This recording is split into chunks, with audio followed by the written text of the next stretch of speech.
This is a story.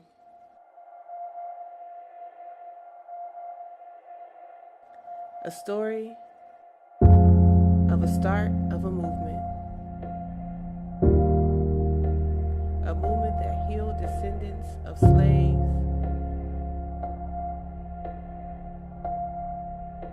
A movement that moved the hearts and minds of black men and women.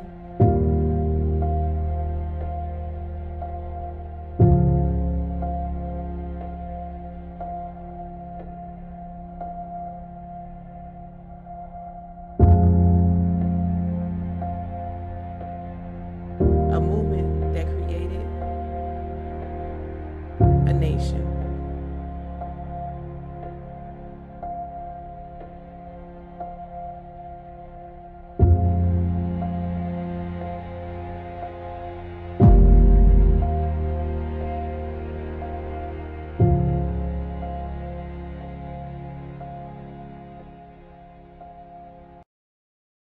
W.D. Farad, originally from Pakistan, a door-to-door salesman of silk fabrics, is where the members of the Nation of Islam can trace their beginnings. Farad's mission was to teach blacks a thorough knowledge of God and of themselves, to encourage and promote independence, and to establish superior culture and higher civilization.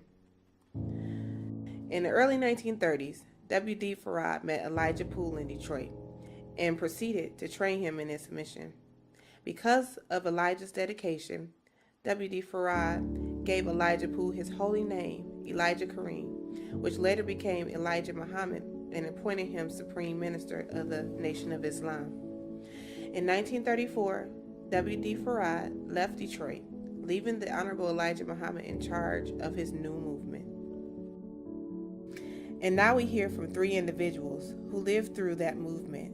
These are three accounts of the many stories of the history of the Nation of Islam.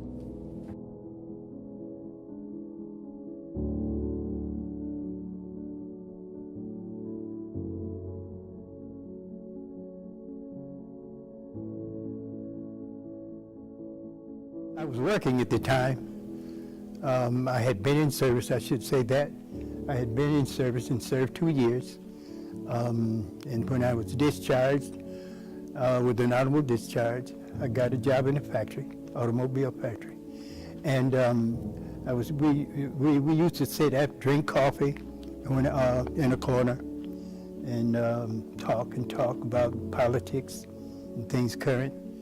And one of my buddies there, his name was Isaac, he asked me if I would like to go to a meeting with him. So at that particular time, they were meeting on Sundays, and it was located on Frederick Street, near Russell Street. It was a storefront, a white painted. It seemed like it must have been the shiny white, trimmed in green, beautiful storefront building. And entering into the temple, I saw a difference just upon entering, because they searched me, which I hadn't been explained that they were going to search me. I thought that was quite odd.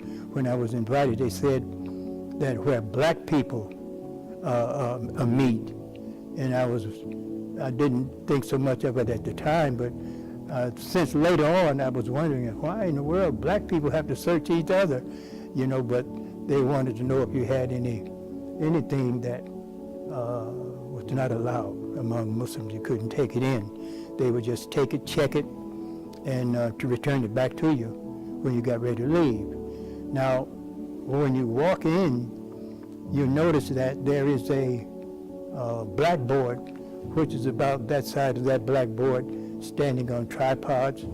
And on that blackboard, you see the American flag, and you see in the corner, in one corner, a man is hanging with a rope around his neck from a tree. And in the very corners of that blackboard would be the initials F, J, I can't remember all four, but it was good for freedom, justice, and equality. And the wording was, which one will survive the war of Armageddon. And I learned later on it was the war between right and wrong, or devil and God, righteous and wrong. And they were teaching at that time to give you somewhat of a sense of how it affected anyone. They were teaching that black man was God and Caucasians were devils. And this affected not only blacks. Most people don't understand. By me living as long as I've come to understand, these were messages to excite us and wake us up. When the Caucasians heard about this, that the Muslim was teaching that they were devils, they were just as astounded as we were and excited about it. Where did this come from? And when they found out that this little man, black man over there, called himself Elijah, was teaching that his people, their people were devils, and it affected me. And to tell us that that we were gods, and we made us feel proud, especially the men, and I'm sure the women too. Originally, it was Jesse Holmes and Geneva Holmes, of course. But back in the day, you used your X, so he was Jesse 2X and she was Geneva X. And you had to write a letter to get your X. I did not have to write a letter because I was too little, and so I was just automatically Iola X. My dad came into the Nation of Islam first, and I think I was about 7 at the time. And he went to, it was called the Temple of Islam, and it was located on Frederick Street, right off from Russell. And because of, my dad had a barber shop on Russell and a restaurant. So a sister by the name of Sister Ella D invited him to the temple. And so I had no choice. And he would take me to the temple with him. And I guess the phrase is, the first thing I remembered was, the white man is the devil. That's the first thing that I came home with to tell my mom. I think before then, his very first time of coming to the temple, his first visit, Malcolm X was there. And he, he got searched and everything, and he was like, this is for me. And I guess it was a long time, because back in the day, they would keep you at the temple for some hours. And he came out of the temple that evening, probably. My mom, the sister had also invited my mom. So they both heard Malcolm X at the same time. So I don't remember going that time, but yeah, so that's how I got here. One evening, I was doing things I shouldn't have been doing. The truth of the matter is, I was going to the bar. I was old enough to go in the bar. I had such a way about myself that I wasn't loud and this and that. So I was 18 going into a bar. This friend of mine's mother had a friend who came into the bar one time. We were there, and I must say, to tell the truth, I was doing some drinking. This friend came and sat down with my friend. I didn't know him, but he sat down with my friend. But he had been going to the temple. It was a temple then. My friend and I are usually together. We do things together. This is a different friend. And he was sitting with me. He sat with my friend, my other friend.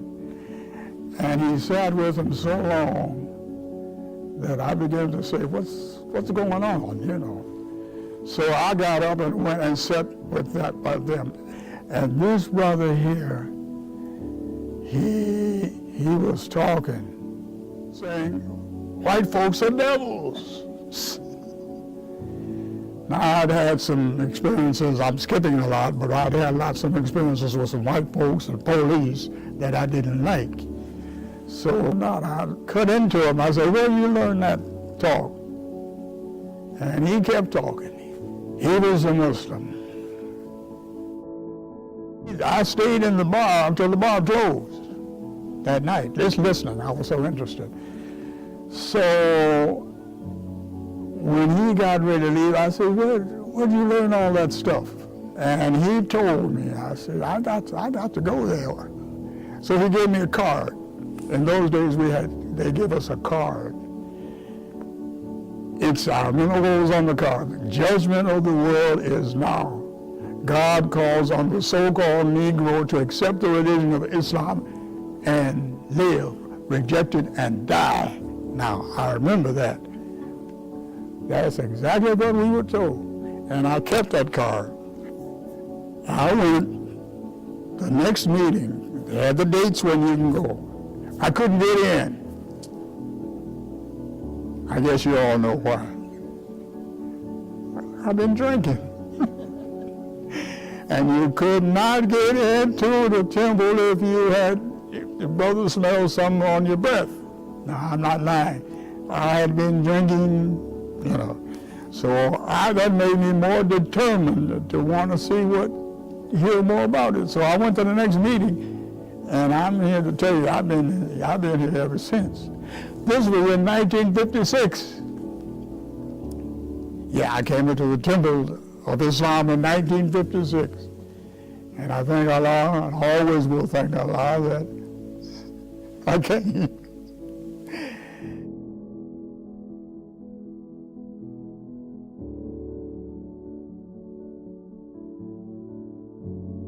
When I met Elijah Muhammad, well, Wilfred asked me to be a teacher, and I was a teacher.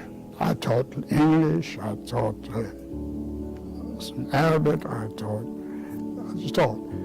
But there was a time when the Honorable Elijah Muhammad wanted to meet the teachers. This is his school. He's supposed to know the teachers. This is the first school he had. So Wilfred set it up so that we could go and meet the Honorable Elijah Muhammad personally. And we did. We went to his house, or they call the palace, and we went there. There was about 6 of us, and Wilfred took us. We over to his house, the Honorable Elijah Muhammad's house. We met him personally, and I met him before. He would come to Detroit, and he would teach. Sometimes you get a chance to meet him. You line up, you meet him. So I met him at his house, the palace they call it, ate, talked. We just had a generally good time, learning. We were sitting with the Honorable Elijah Muhammad. To sit then, in those days, with the Honorable Elijah Muhammad, Allahu Akbar.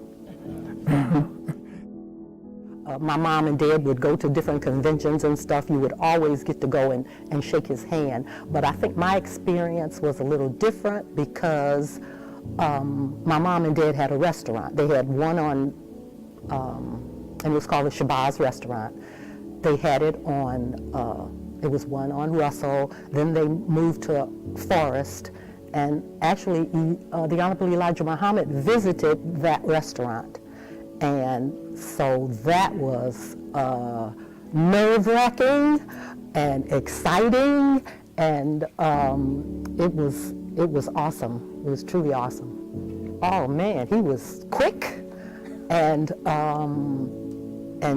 was humbling being around him. He spoke very quietly, but he was giving my mom and dad pointers in the restaurant because she had too many flowers in the window. And he said, people can't see the pies if you got the flowers all in there. So, you were kind of quiet around him because it was just, you were awe-stricken, really. You were awe, at all. Yes, I've met Sister Clara Muhammad from the University of Islam. We had our graduation in Chicago, And Brother Shukri, Brother Ernest at the time, was my teacher, and he took us over there along with 8th grade and some high school graduates. And Sister Clara Muhammad gave me my certificate for graduation, and that was awesome too. That was awesome. How I became to know Mr. Muhammad, and that's how I met him. I asked George, who was a good friend of mine who helped me in a lot of my awakening. I asked George, I said, George, do you think that we'll ever get a chance to meet Mr. Muhammad in person? George answered me in this way. He said, oh, yeah, sure. He said, I'll go over there and visit him anytime I want to. I said to him, well, George, I would like to meet Mr. Muhammad. Well, at that time, we just referred to as the messenger. And so he set it up. George set it up.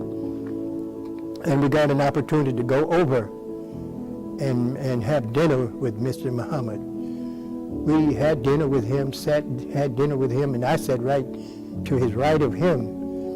And because I was just satisfied being in his midst, and to have dinner with him was just tops. So later on, we had decided that we were going to go.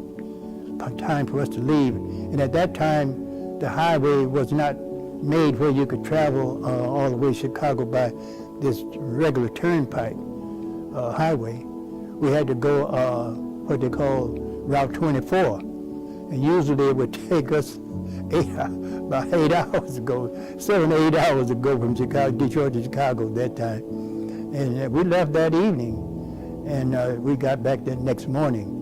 But before we left, Mr. Muhammad, I'm the spokesman. I spoke up to Mr. Muhammad. I said, Mr. Muhammad, I guess we're getting about time for us to go.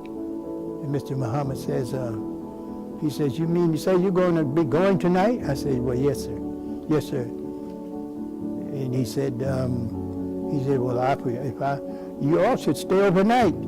So you could, I thought you was going to be attending fruit tomorrow.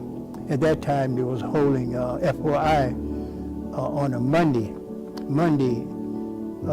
was it Monday evening, I believe it was, Monday night. And I said, no, sir. I said, we have to get back to our jobs. You know, we got to get back to my jobs. And then Mr. Muhammad said, if I were you all, he said, I'd just stay on overnight. But I just felt like our job, we had planned to just go there and stay that day and come back that night. And Mr. Muhammad says, if I were you all, I'd just stay on, spend the night. And so we were raring to go. But I felt a little uncomfortable when we got on the road. The driver, who was Isaac, I cautioned him. I said, Isaac, I don't feel too comfortable about because we left and Mr. Muhammad was trying to get us to stay overnight. And I said, but you keep your eyes on the road and be careful. And anyway, we made it back safely and got back in time to go and rushing and getting back to our jobs. These kind of things stayed with me.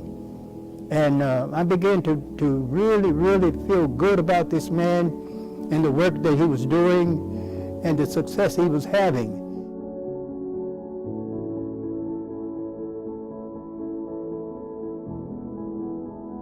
(5901) John C. Lodge. That's where the temple was at the time. And we were going through we needed a minister. And he came here for about a month. And that was just awesome. And since my mom and dad had a restaurant, he would come over to their restaurant and eat every day. For the 30 days that he was here, he came to my mom's restaurant. And him and my dad would eat together. And I learned and I was young, but I was the only server at the restaurant. It was slave labor kind of slow. So I worked at the restaurant. And so he would come every day and eat. And then he would teach most nights, Wednesday, Friday, and especially Sunday. And on Sundays, everybody would come to my mom's restaurant, mainly brothers, because, some some couples, but mainly the brothers would come because they wanted to hear all this knowledge. And seeing him on the rostrum speaking was fantastic, but having that personal time with him when he would come to the restaurant, it was just different because he was Malcolm, of course, but he was just Brother Malcolm at the restaurant because he was eating, you know, and it's a different atmosphere when people are breaking bread together. And so he would come every day. I got tips. And he would, since there was a lot of brothers in the restaurant, and mainly they were single brothers, he would ask me to get the Bible out. He would say, Iola, get the Bible. And so there's a passage in the Bible, I don't remember what it is now, but I knew how to get to it then. And it said that it was better to marry than to burn. And I guess he was telling all the married brothers at that time that get you a wife. He didn't have one at the time, but he was letting you know the right thing to do. So that was, it was a great experience for me meeting him. And a lot of people say, well, you know, that's odd. And it's odd to me, but I think that was a blessing in my life. The last times that I saw him was probably the special moment because my mom and dad, the restaurant was on the east side then on East Forest. And he had come, nobody was in the restaurant but me, my mom, and my dad. And he came and he brought his wife, Sister Betty, and his little girl. So, and he wanted my mom and dad to meet her. And so that was one of the last times that I got to see him. And that was special. That was a special. I think I saw him after that, but that was like a more intimate time.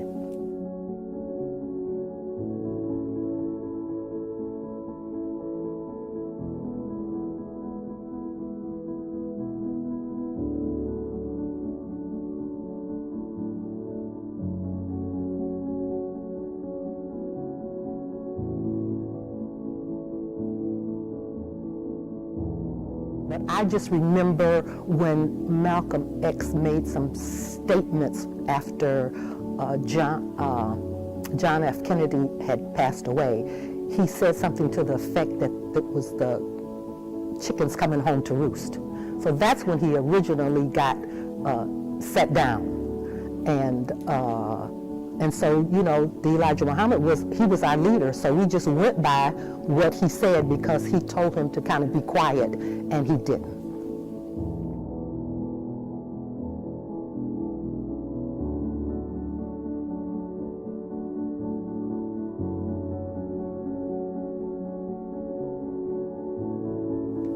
For me, it was kind of unbelievable because he was not in the temple at the time, and I think because I had that young relationship with him, that's how I always remembered him with the Nation of Islam. And the idea that he was not with us anymore, but I loved Malcolm. My mom and dad loved Malcolm, so it was devastating. It was devastating for me because, you know, it was like you couldn't believe it. You couldn't believe it. We were all sorry. We were all sorry, and we took it because we had to take it. Allah's the best knower. But none of us liked the fact that he was killed, but he's such an important person, such an outspoken person. And you just loved him. If you understood him, you loved him. And when you know what he had come through, prison, all that sort of stuff, you couldn't help but love him. And what he was doing for his people, how he was helping the Honorable Elijah Muhammad. He was a great man. Who taught you to hate the texture of your hair? Who taught you to hate the color of your skin to such extent that you bleach to get like the white man? Who taught you to hate the shape of your nose and the shape of your lips? Who taught you to hate yourself from the top of your head to the soles of your feet? Who taught you to hate your own kind? Who taught you to hate the race that you belong to? So much so that you don't want to be around each other. No, before you come asking Mr. Muhammad, does he teach hate? You should ask yourself who taught you to hate being what God gave you.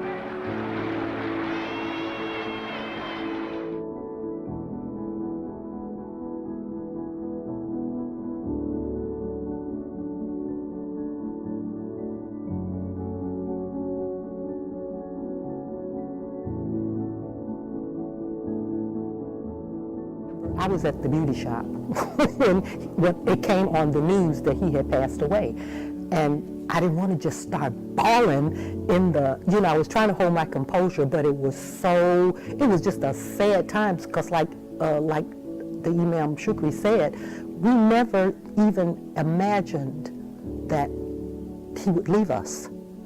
And he did. So that was just like, oh my goodness. It was unbelievable. And my dad was so sad. He was so sad. That was a thing I remember because I heard him talking about it, and it was just an unbelievable time. Well, we were surprised. We were shocked, you might say. We had been taught that perhaps he wouldn't die. We had that, but he died. He would say that I'm not trying to teach you the religion. He says, all I'm trying to do is clean you up. He made that very thorough. He said, but when he didn't say who, he said, but when the Spirit of truth comes, he will teach you the religion. Now we knew who he was talking about, his son, because Mr. Farad, that man who taught Elijah Muhammad, had told Mr. Muhammad and his wife Claire Muhammad, says if you have a son, the next one you have, you let him teach, help Elijah Muhammad in his work. And that's what we all knew, that it was W.D. Muhammad. Wallace's job was to help his father teach.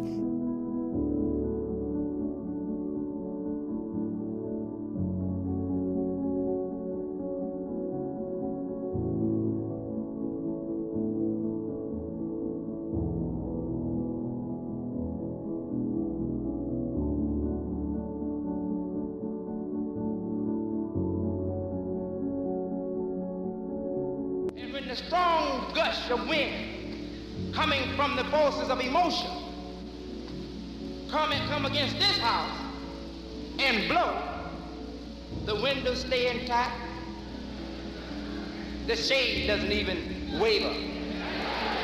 The curtains at the window, though the window be up, won't even be moved by the winds of emotion.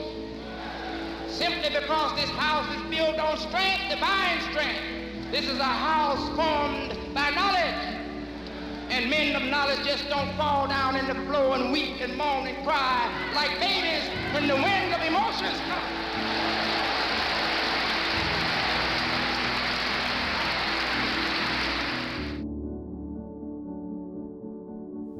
As a matter of fact, I had read and heard some of his lectures,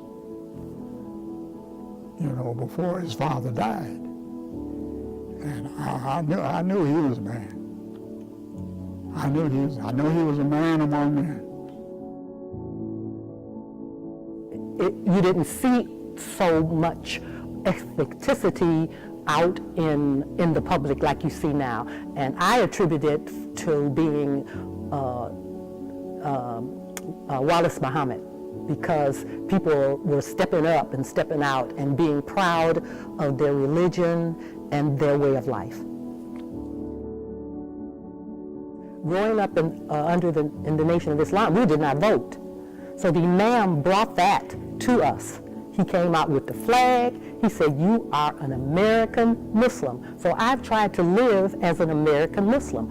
Voting, I got active in the union. I became a union president of a local, and to get out and be proud of who you are and try to change some of the stuff that's going on as far as politics and stuff like that. So he made us, since we were so closed, when he opened it up, it was like, that's why you have Eric Sabriz now and all those type people, and his daughter, who's a judge. So so that was, I say all praises due to Allah for that and him. It was like before, in the beginning, and then after. Because it was a vast change from growing up. And then in the middle, I was married and had children, so I wasn't as active. But then after Imam Muhammad came in, it was like it just clicked. It clicked. And he made it possible for Muslims to come out of the woodwork. Because when I was growing up, I didn't see anybody in hijabs and with long clothes walking the streets of anywhere. Mainly it was the Nation of Islam, and when I grew up, we just wore headscarves. We wore modest clothes to the calf, and we went about our everyday lives. We wore uniforms when we came to the temple on Wednesday, uniforms on Friday, and uniforms on Sunday. But otherwise than that, we weren't, we were different, especially if you had your uniform on. But you know, you can kind of get by in society if you just got a headscarf on. But yeah, it was just a different time, and I'm thankful that I did the beginning, the middle, and inshallah, the end. I've been coming to this building since I was 12 years old. So I don't know anything else but this. With all of the changes, I just grew and graduated with the change. And I figured that that's a blessing. And I've tried to raise my family the same way. And God willing, I'm here to stay.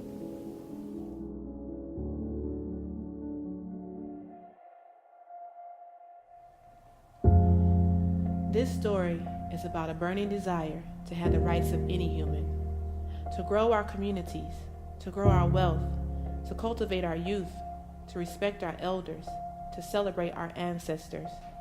It's about the rights that God has given to everyone.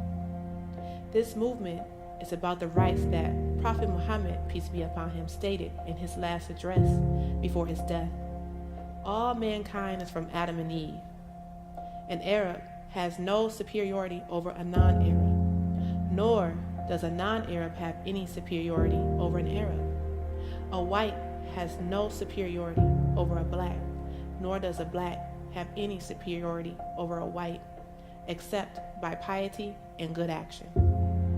This is the reason why the Nation of Islam was established. It was an answer to a question. It was a healing for an ailment.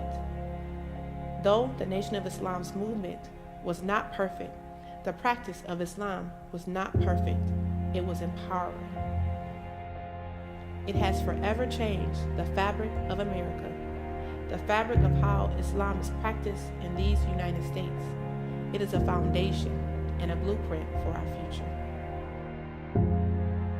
So let's come together. Let's rise for ourselves, our children, and our community.